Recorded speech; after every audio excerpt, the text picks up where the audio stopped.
오늘 우리가 함께 나눌 하나님 말씀은 룻기 2장 8절에서 17절까지의 말씀이 되겠습니다. 이 시간 우리가 함께 읽기는 8절에서 12절까지의 말씀을 이 시간 함께 읽겠습니다. 그때 보아스가 룻에게 이르되 내 딸아 내가 듣지 아니하느냐 이삭을 주우러 다른 밭으로 가거나 여기를 떠나지 말며 여기에 내 소녀들 옆에 가까이 있으라. 또 그들이 거두는 밭에 눈을 두고 그들을 따라서 가라. 내가 청년들에게 명하여 너를 건드리지 말라 하지 아니하였느냐. 목이 마르거든 그릇에 가서 청년들이 길어온 것을 마실지니라 하니 이에 그녀가 땅에 얼굴을 대고 엎드려 절하며 그에게 이르되 나는 타국인이온데 어찌하여 당신의 눈에 은혜를 입게 하시며 나를 알아주시나이까 하매 보아스가 그녀에게 대답하여 이르되 내 남편이 죽은 뒤에 내가 내 시어머니에게 행한 모든 것과 또 내가 내 아버지와 어머니와 모국을 떠나서 지금까지 알지 못하던 백성에게로 온 일을 내가 분명히 보았느니라. 주께서 내가 행한 일에 보답해 주시기를 원하며 주 이스라엘의 하나님께서 자신의 날개 아래로 의지하러 온 내게 충분히 보상해 주시기를 원하노라 하거늘. 아멘. 이 시간 말씀을 위해서 함께 기도하겠습니다.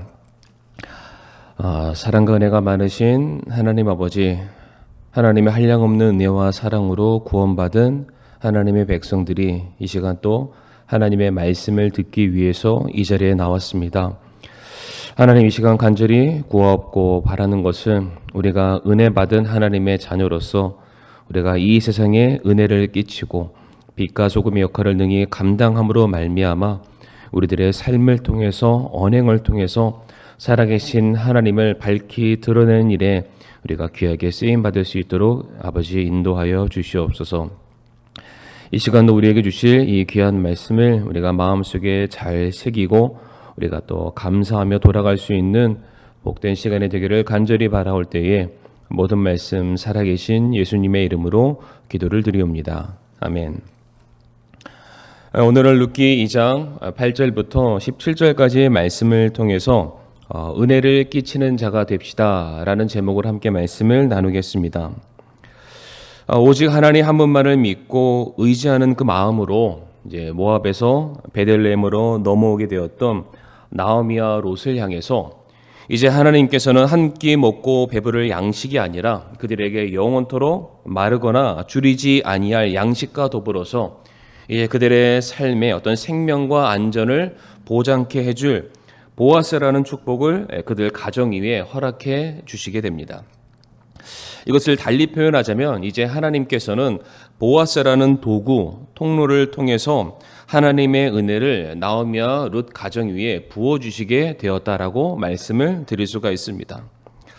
그러면 이 시간에 우리가 이제 지금까지 우리가 나오미와 룻에 대해서 우리가 좀 주목해 보았다면 오늘은 우리가 보아스에 대해서 함께 말씀을 우리가 살펴보길 원하는데 대체 보아스는 어떠한 사람이었기에 또한 어떠한 성품을 소유한 자였고 또한 어떠한 행실을 가졌던 사람이었기에 하나님께서는 그를 들어 한 가정을 구원의 길로 인도하는 축복의 통로로 하나님이 그를 사용하시게 되었을까?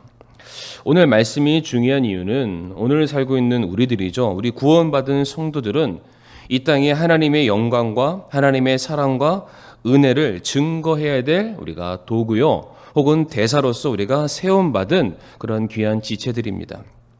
다시 말해 우리는 성도의 삶을 통해서 우리가 하나님의 영광을 그리고 천국에 대해서 우리들의 삶을 통해서 마치 이 세상에 거울처럼 밝히 보여야 될 사명을 가지고 있는 그러한 삶을 우리가 살아가고 있습니다.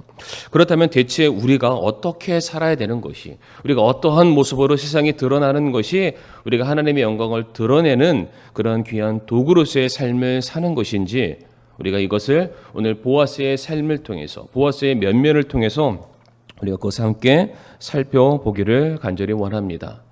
자, 하나님께서는 보아스를 왜 사용하셨을까? 왜 보아스를 나오미와 룻의 가정에 은혜를 끼치는 자로서 그를 세우시게 되었을까? 첫 번째로 보아스는 영혼을 귀하게 여길 줄 아는 사람이었습니다. 4절 말씀 우리가 함께 보게 되면은 4절 말씀에 보아스가 이제 자기 밭을 향해 나아가게 되었을 때에 거기에서 곡식 베는 자를 만나게 됩니다. 그러니까 자기의 밭을 관리하는 사람을 만나게 되었을 때에 그들을 만나자마자 보아스가 했던 말이 주께서 너희와 함께 하시기를 원하노라 였습니다. 천지를 지으시고 만물을 창조하시는 하나님께서 너희와 함께 하시길 원하고 너희에게 복 주기를 원한다라고 보아스가 그들을 향해서 먼저 축복하는 말을 내뱉는 모습을 우리가 확인할 수가 있습니다. 성도님들, 이 4절 말씀에 나와 있는 이 보아스의 축복의 말의 진짜 의미가 무엇이겠습니까? 지금 보아스가 말하는 것은 내가 너희들의 삶의 참 주인이 아니라는 것입니다.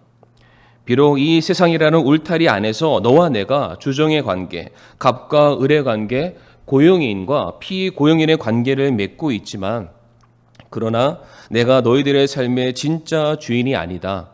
하나님만이 너희들의 삶의 주인 되시고 하나님만이 너희들의 모든 것을 살피시는 분이시고 또한 너희의 모든 필요와 생명을 보호하시는 분이시다.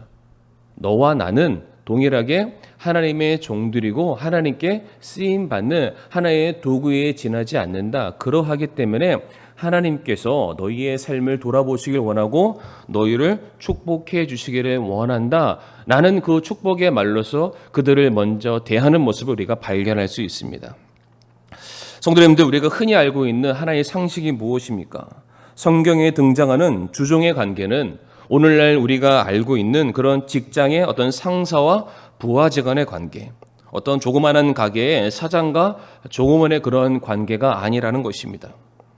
성경 당시의 주인은 종의 생사 여탈의 그러한 권한을 가지고 있는 사람입니다.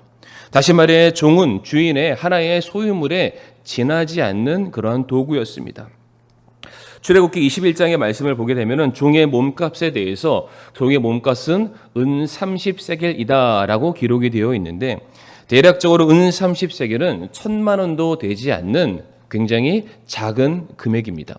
다시 말해 한 사람의 가치를 우리는 정말로 천하보다 바꿀 수 없는 귀한 존재다라고 인식하고 있지만 그때 당시에 종은 돈 1,000만 원도 되지 않는 얼마든지 사고 팔 수 있는 하나의 도구였다는 것입니다. 그래서 때때로 종은 주인에 의해서 주인의 기분에 따라서 채찍질을 당하기도 했고 때로는 수족이 절단이 되거나 낙인이 찍히고 때로는 그 주인에 의해서 죽임을 당하기도 했습니다.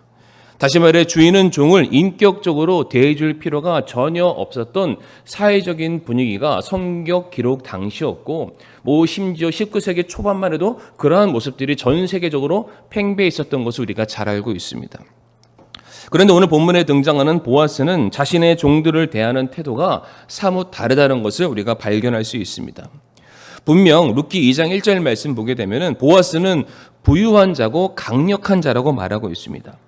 다시 말해 보아스는 돈이 없는 자도 아니었고 힘이 없는 자도 아니었습니다. 충분히 영향력을 가진 사람, 수많은 사람들을 통솔할 수 있는 사람, 수많은 사람들을 능히 소유할 수 있는 그런 사람이었다고 성경은 말해주고 있습니다. 그러나 그와 같은 능력자인 보아스가 자기 종들을 바라봤을 때 첫 마디가 무엇이었습니까? 주께서 너희와 함께 하시기를 원하노라. 주께서 너희에게 복 주시기를 원하노라. 지금 보아스는 자신의 종을 자기의 소유물로 여기지 아니하고 하나님의 형상을 닮은 귀한 영혼으로 또한 하나의 인격체로 그들을 바라보고 있음을 우리가 알 수가 있습니다.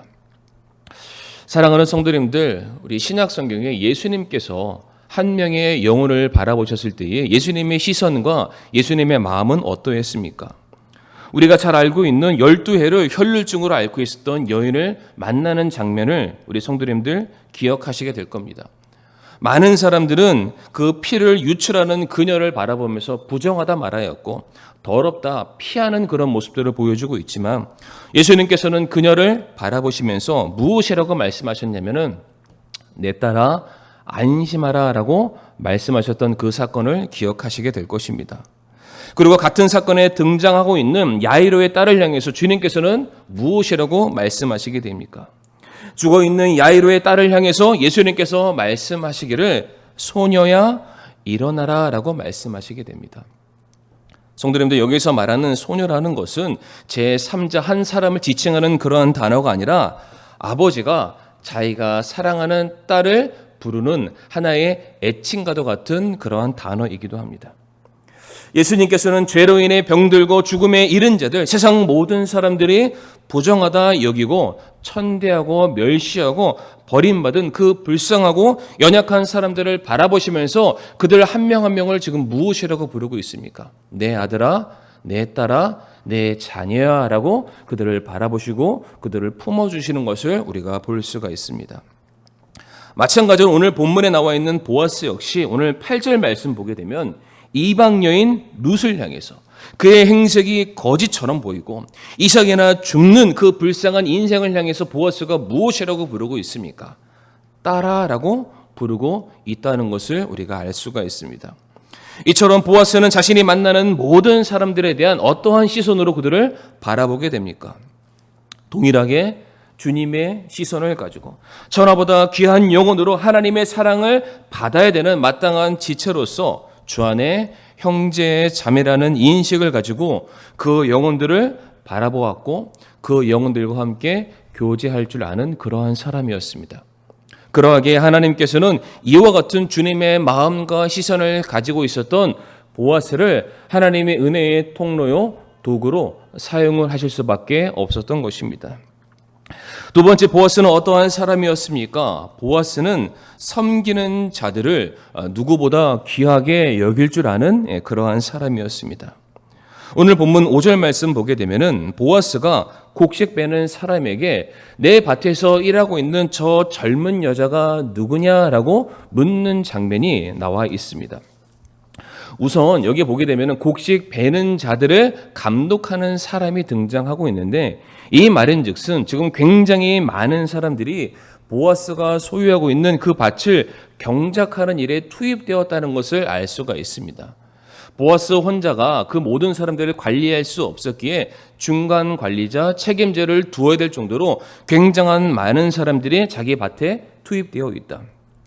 그런데 성도님들, 앞에서 제가 말씀을 드렸지만은 성경 시대 당시에는 주종의 관계는 서로가 주인의 경우에는 종에 대해서 그들의 이름이 무엇인지, 그들의 형편이 어떠한지, 그가 지금 어떠한 상태에 있는지 전혀 알 필요도 없고 그들의 얼굴이 누구인지 기억할 필요도 없는 그러한 시대였습니다. 왜? 그들을 인격체로 존중해 주지 않았기 때문입니다. 그런데 오늘 본문 말씀 보게 되면 그럼에도 불구하고 보아스는 지금 자기 밭에서 일하고 있는 한 낯선 여인을 발견하게 됩니다. 이것이 무엇을 말해줍니까? 지금 보아스는 자기가 관리하고 있는 사람들에 대한 관심을 우리들에게 보여주고 있는 것입니다.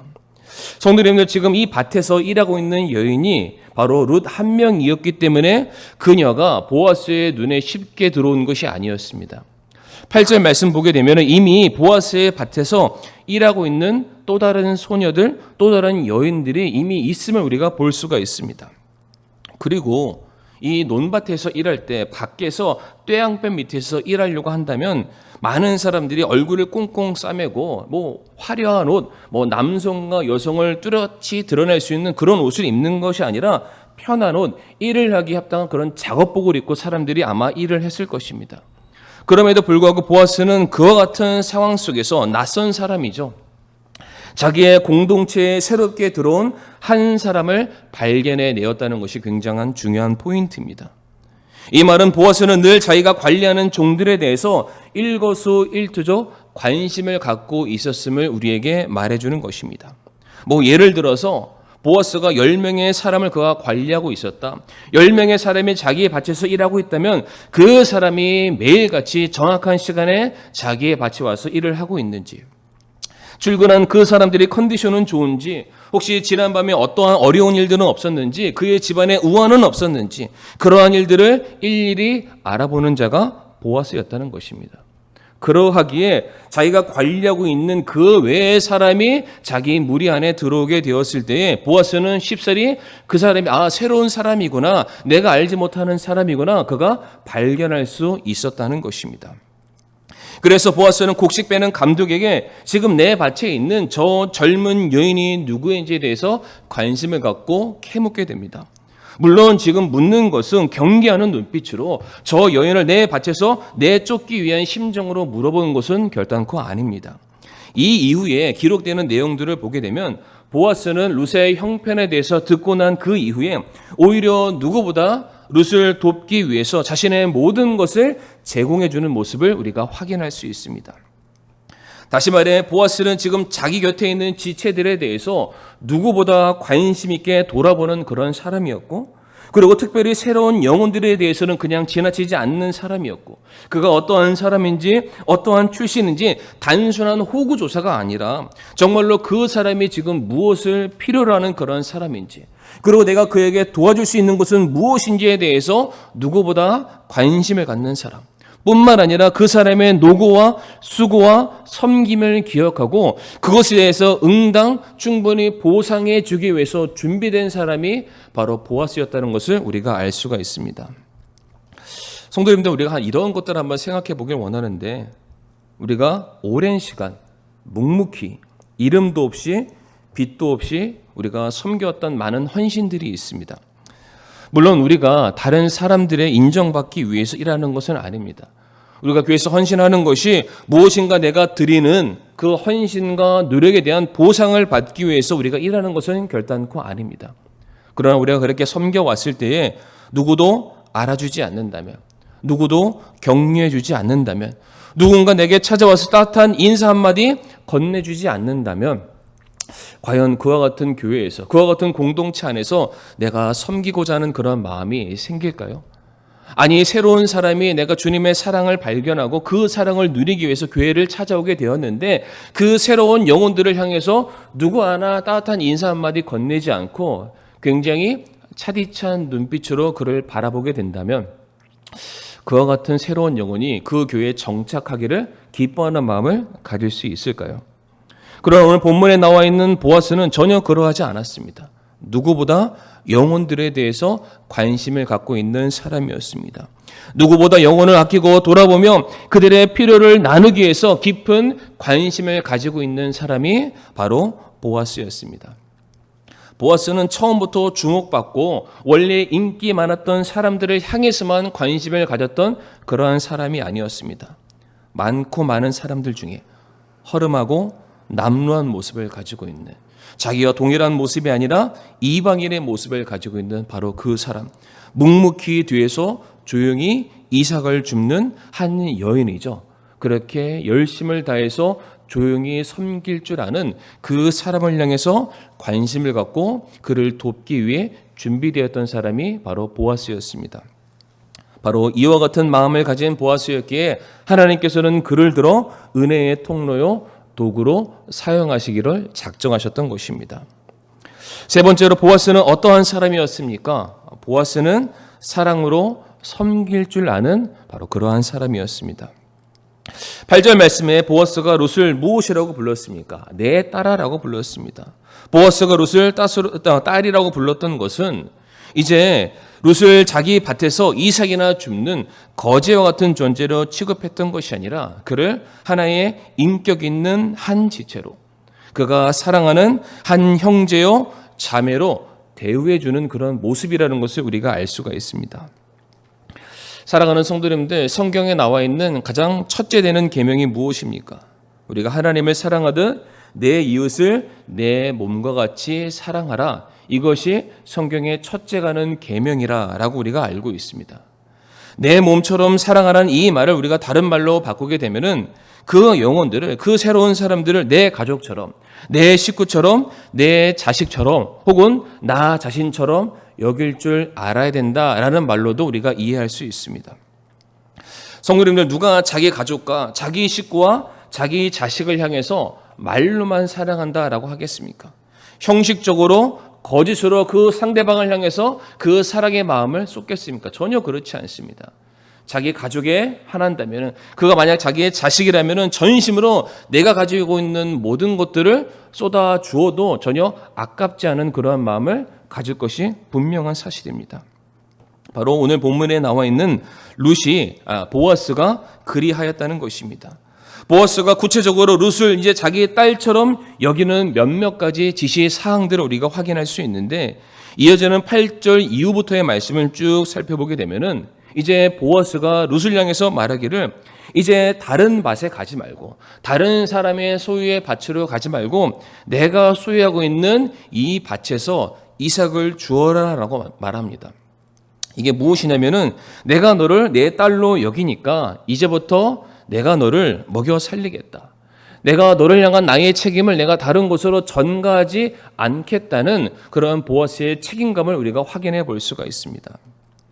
그리고 자기 밭에서 일하고 있는 일꾼들에게 말하기를 이 여인을 함부로 건드리지 말아라. 혹여나 이 여인이 이방인이라고 해서 너희들이 함부로 천대하거나 멸시해서는 안 된다. 그러면서 내가 딸처럼 여기는 이 여인에 대해서 혹여나 너희가 다른 마음을 품어서도 안 된다. 그러하면서 지금 이미 자기 밭에서 일하고 있는 다른 소녀들 안에 이 룻을 보냄으로 말미암아 지금 룻을 또 2차적으로 보호하고 있는 그런 모습을 우리가 또한 확인할 수가 있습니다. 그리고 여기서 그치지 않죠. 지금 자기 밭에서 일하는 정식적으로 고용된 일꾼들을 위해서 제공된 물을 지금 룻으로 하여금 너도 동일하게 그것을 취하여 먹으라라고 말하고 있습니다. 하루 종일 떼양볕 밑에서 일하는 사람들에게 가장 필요한 것은 물인데 그 물을 굳이 떠오지 말고 이미 내가 너를 위해서 다 준비해 놓았으니까 있는 그것을 사용하라는 호의를 그녀에게 지금 베풀어 주고 있습니다. 그리고 이어지는 14절부터 17절까지의 말씀을 보게 되면 이제는 룻을 자기 식탁에 와서 함께 밥을 먹도록 말하게 되었고 또한 추수할 때에 추수꾼들이 지나가고 난 다음에 떨어진 이삭을 줍는 것이 아니라 추수하는 과정 가운데 함께 참여하여서 너가 원하는 만큼 그 이삭들을 그 열매들을 거두어 가라라고 말하면서 이젠 누구도 그녀의 행동에 대해서 제지하지 못하도록 딴지를 걸지 못하도록 이제 아주 엄포까지 하는 그런 상황들을 우리가 볼 수가 있습니다. 그래서 17절 말씀 보게 되면 룻이 그날 보아스로부터 은혜를 받은 그날 얼마만큼이나 되는 이삭을 거두어 드리게 됩니까? 17절 말씀 보게 되면은 1에바, 보리 1에바를 주었다라고 말하고 있는데 여기서 1에바는 대략 22리터를 의미한다고 합니다. 대략 1리터당 1kg이라고 말한다고 한다면 대략 거의 한 20kg 정도 혹은 25kg에 가까운 굉장히 많은 양의 양식을 한 번 나가게 되었을 때에 룻이 거두어 드리게 되었다는 것입니다. 성도님들, 지금까지 나열했던 것이 무엇을 의미한다고 생각을 하십니까? 지금 보아스는 누구보다 한 영혼을 사랑할 줄 아는 자였음을 우리가 알 수가 있습니다. 보아스는 하나님께 은혜를 먼저 받은 자로서 자신이 받은 그 은혜를 기꺼이 나눠줄 줄 아는 그런 사람이었음을 우리가 알게 되는 것입니다. 이것이 형식적이고 가식적이고 일회적인 그러한 섬김이 아니라 이제 자기의 모든 것을 기꺼이 나눠주는 섬김, 자기의 모든 것을 기꺼이 나눠줄 줄 아는 바로 그런 사랑의 모습이 보아스에게 있었다는 것을 알게 되는 것이고 바로 그러한 섬김과 사랑이 있었기에 드디어 나오미와 룻의 가정이 죽음의 위기 속에서 다시 살아날 수 있는 산 소망을 그들이 누리게 되었다는 사실입니다.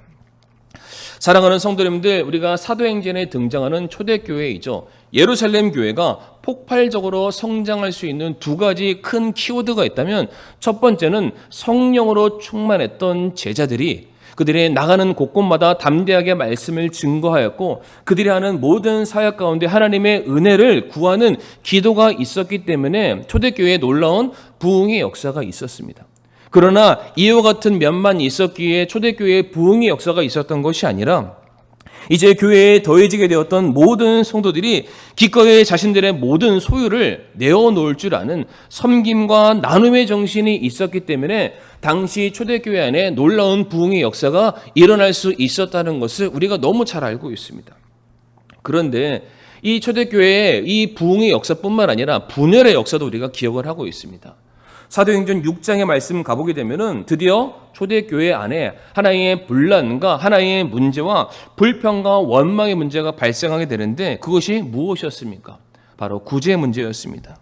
헬라파 과부와 히브리파 과부에게 배급되는 그 양식에 있어서 어떠한 문제가 발생하게 됨으로 말미암아 드디어 예루살렘 교회가 분열되고 찢어지게 되는 단초가 제공이 되었던 것입니다. 지금 이것이 무엇을 말해주고 있습니까?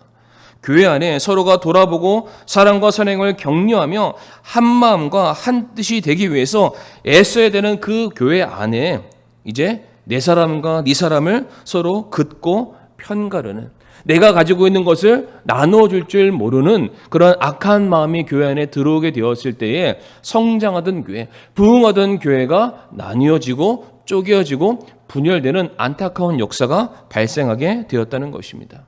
이것이 무엇을 말해줍니까? 죄인 되었던 우리가 하나님께로부터 받았던 그 은혜에 대해서 그것을 감사하고 내가 공짜로 받은 그 은혜를 나누어 줄 줄 아는 그러한 마음, 나 역시 하나님께 은혜 받았던 그 은혜의 기준을 잣대로 우리가 사람들을 바라보면서 그들도 동일하게 하나님의 은혜가 필요한 사람이다, 그들도 동일하게 하나님께 사랑받아야 되는 그런 영혼들이다, 그들에게 한 걸음 더욱더 나아가서 그들의 손을 잡아주고 그들의 필요를 나눠줄 줄 알았던 그런 모습이 있었을 때에는 교회가 부흥하고 성장했지만, 그 모습이 중단되는 바로 그 자리에는 교회가 나뉘어지게 되었다는 그 사실을 우리가 결코 잊어서는 안 될 것입니다. 그러므로 우리 사랑하는 성도님들, 오늘 본문에 나와 있는 보아스의 모습은 어떠했습니까? 보아스의 경우에는 누구보다 영혼들에 대해서 관심을 가질 줄 아는 바로 그러한 사람이었습니다.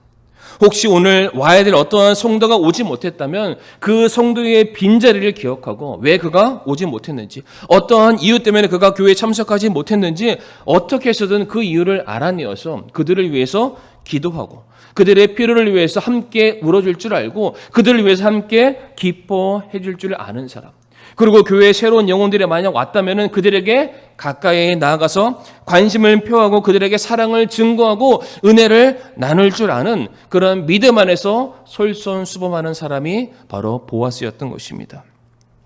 보아스는 남들을 남으로 여기는 사람이 아니었고 주 안에서 한 형제 자매이기 때문에 내가 그를 도울 수 있는 것이 무엇인가 알아보고 자신의 모든 것을 다 동원해서 그들의 필요를 채워주고 그들을 배려해주고 그들을 위해서 멀리 떨어져 있어도 중보로 기도해 줄 줄 아는 사람이 바로 보아스였던 것입니다. 바로 이와 같은 사람을 하나님께서는 한 가정을 세우고 한 지파를 세우고 한 나라를 세우는 은혜의 도구로 사용하기를 원하셨다는 사실입니다. 이 시간에 12절과 13절 말씀, 본문의 말씀을 우리가 읽으면서 오늘 말씀을 마무리하기를 원합니다. 12절과 13절 말씀을 보게 되면 주께서 내가 행한 일에 보답해 주시기를 원하며 주 이스라엘의 하나님께서 자신의 날개 아래로 의지하러 온 내게 충분히 보상해 주시기를 원하노라 하거늘 그때 그녀가 이르되 내 주여 내가 당신의 눈앞에서 호의를 얻기 원하나이다 라고 말하고 있습니다.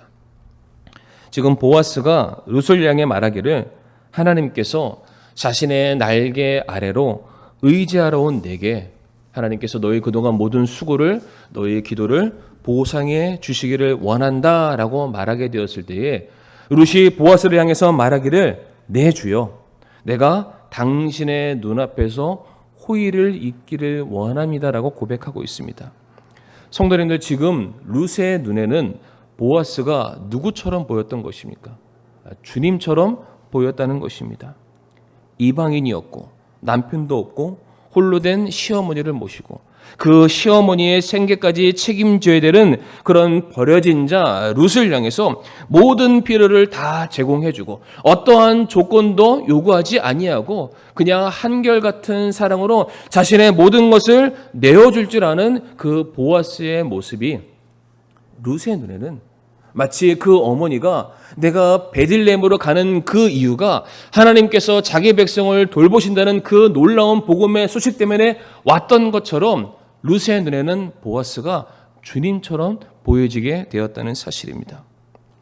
우리에게 찾아오사 진정한 양식과 생수가 되어주신 우리의 주님, 룻을 아내 삼듯 우리를 자신의 신부요 자녀로 삼아주신 우리 주님, 바로 보아스의 섬김과 그의 성품과 그의 언행을 통해 살아계신 하나님이 증거되었고 하나님께서 영광받게 되었고 바로 그 영광과 은혜를 발견한 사람들이 그 은혜 가운데 머물기를 간절히 소망했던 것처럼 우리 사랑하는 성도님들의 그 사랑과 영혼을 향한 관심과 기꺼이 내어줄 줄 아는 그 사랑의 헌신들을 통해서 바로 우리들의 삶을 통해서 한 명의 영혼이 주님께로 돌아오길 원하고 한 명의 영혼이 교회 안에 더해지길 원하고 또한 그 한 명의 영혼이 하나님의 은혜 가운데 자신의 삶을 드리는 그 일에 우리들의 삶이 은혜의 통로요 도구로서 쓰임을 받기를 간절히 원합니다.